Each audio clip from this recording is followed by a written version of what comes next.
Welcome to the Cabral Concept, where board-certified Doctor of Naturopathy, Dr. Stephen Cabral, shares with you exactly how you can reverse aging, take back your health, and live a life full of energy and passion, with new 20-minute episodes every single day to keep you healthy and engaged. Now, here's your host, Dr. Stephen Cabral. Welcome everybody. We are here, brand new Cabral Concept. Excited to get into today's show. I talk a lot about intermittent fasting. I try to help people with healthy weight loss based goals, even using this for weight gain. Also, we talk about it in terms of overall wellness, how intermittent fasting can fit into your daily routine, and you can really customize it for you.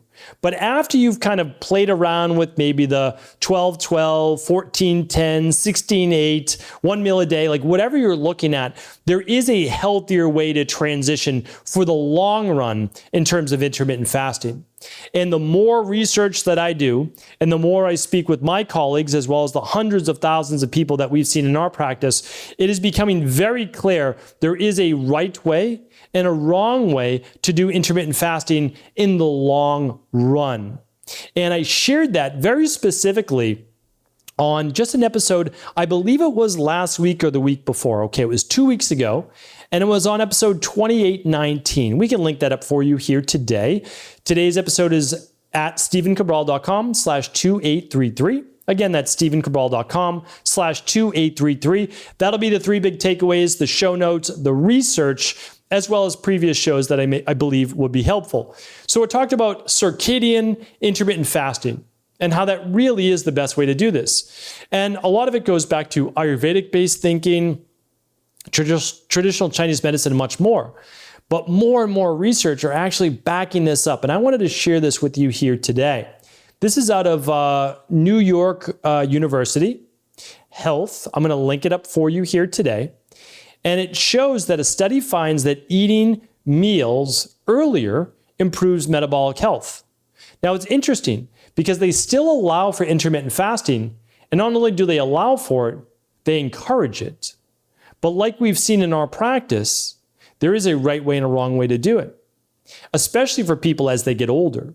Now, one of the things that I like to say is that whatever you see in the research and whatever you find in the textbooks, practitioners are doing that typically at least 10 years before, if not 20 to 30 years.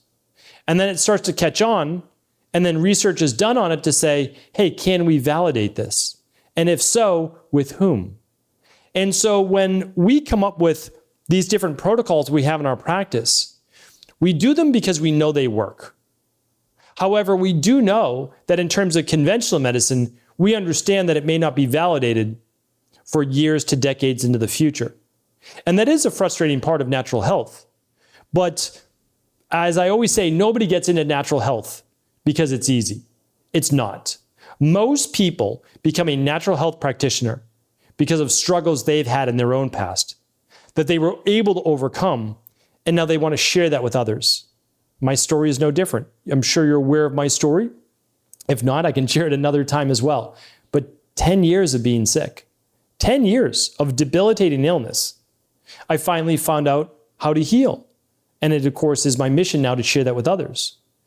But as practitioners, if you're recommending also intermittent fasting, let's start to move it to a healthier version. And I have lots of shows on this. All my intermittent fasting shows are at stephencabral.com/IF. And I really take an unbiased approach.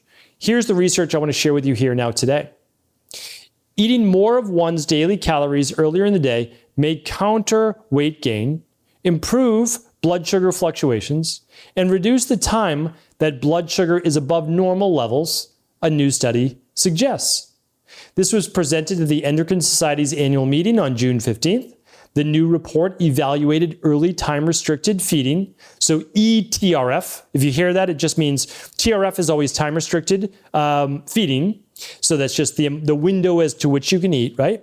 And then E just stands for early. That's all. And this involves restricting calories to the first 8 hours of the day. Previous studies have found that this form of intermittent fasting may improve cardiometabolic health and blood sugar levels. What does that mean? Cholesterol, blood pressure, cardiovascular disease, and then of course, type 2 diabetes. However, the team wanted to determine whether these improvements are related to weight loss or the fasting strategy. This was led by researchers at NYU Grossman School of Medicine. The work is the first to evaluate the effects of early time-restricted feeding on blood sugar and inflammation independent of weight loss.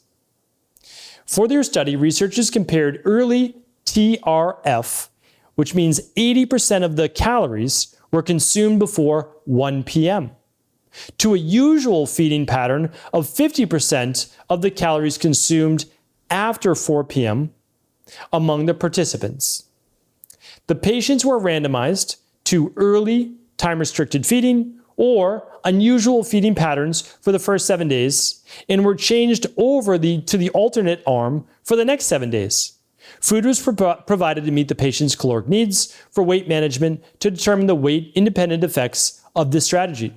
Patients wore continuous glucose monitors, blood sugar monitors, throughout the study. Here's what they found. We decreased the time these individuals were having high blood sugar levels with just 1 week of early time-restricted feeding. The findings show that eating a majority of one's calories earlier in the day reduces the time that blood sugar is elevated, thereby improving metabolic health. I'll read one more paragraph and then we'll just break it down for you. They discovered the participants' weights were stable throughout the study. Early time-restricted feeding led to a decreased mean amplitude of glycemic excursion and decreased time above range, which is 140 milligrams per deciliter. Compared to the unusual eating pattern group, the time in the range was similar between early time-restricted feeding and the usual time-restricted feeding group. Based on this data, early TRF may be helpful in a dietary strategy for diabetes prevention. So, this is pretty fantastic. Let's break this down now.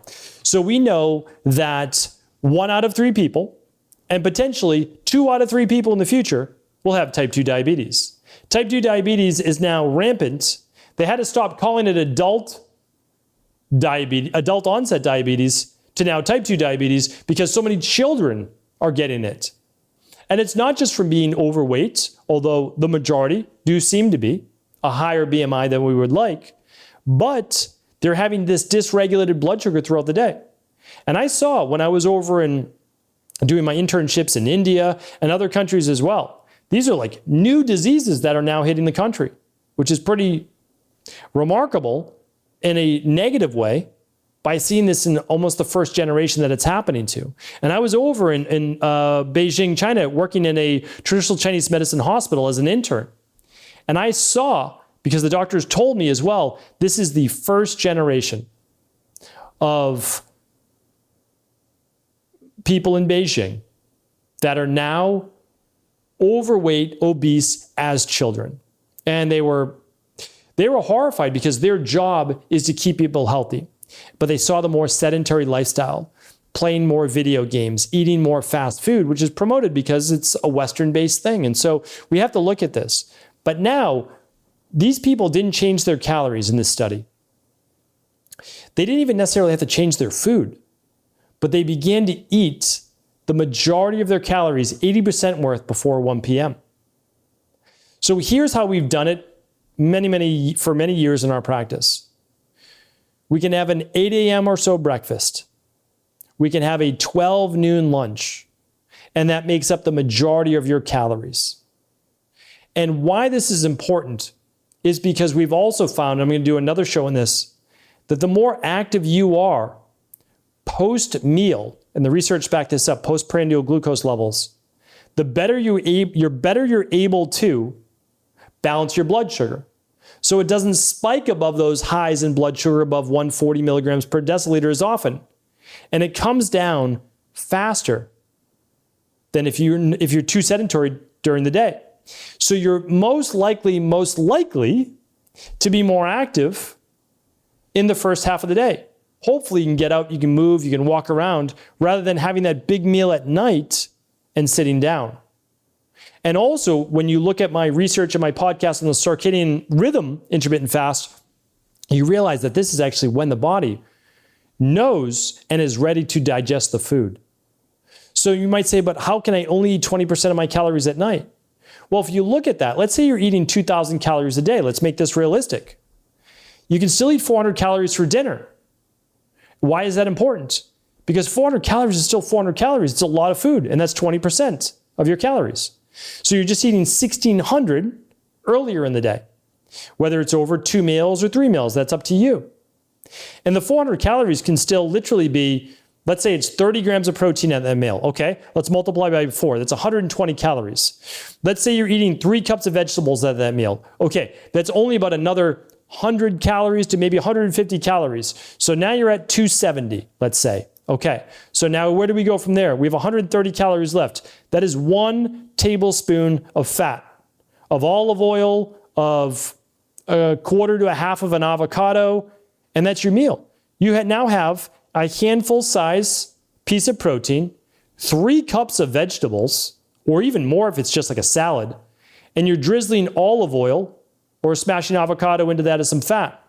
And you can also have low calorie to no calorie things as well, if you like a little apple cider vinegar or whatever it might be, or a squeeze of lemon.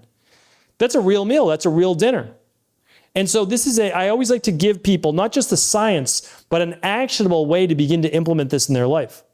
So if you're dealing with any cardiometabolic issues or blood sugar issues, this is a really valid way to begin seeing results in just 1 week. I love being able to bring these studies to you because it also backs up what myself and many of my colleagues have been doing in our clinics or now global-based practices for many years. So yes, one, it's great to see the validation, but honestly, at the end of the day, I don't really care about that. What I care about is getting people results. So now I've seen something that works in my practice for decades, and now we have the science to back it up, which is exactly how we should be doing things. Do what works.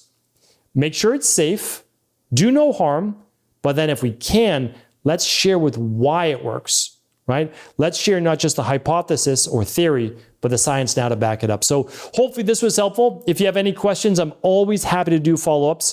Feel free to write them in or put them in the comments right below.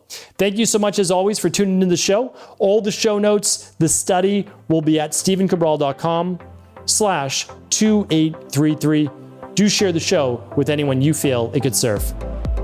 Did you know that the body really only becomes sick or imbalanced in only 2 ways? Over time, you become deficient in vital nutrients, and you also accumulate toxins internally and from the environment. As those nutrients diminish and you increase your total toxic load, your body then begins to show the first signs of dis-ease. It's actually quite predictable, and the good news is that if we know how you began to fill up that proverbial rain barrel, we also know how to empty it to begin the healing process. I was fortunate enough to learn this ancient healing process from my mentor after suffering from debilitating diseases for close to a decade. It was only when I began to implement these techniques did I finally overcome my illnesses and go on to live a life of energy and vitality that I now enjoy. I'd like to share with you now what I discovered after traveling all over the world and how to combine the best of ancient healing wisdom with state-of-the-art science. Allow me to teach you exactly how I've been able to help over 250,000 people to empty their rain barrel and begin to transform their body and lives into what they've always hoped they could be. To get your copy of the international bestseller, The Rain Barrel Effect, simply go to stephencabral.com/rainbarrel.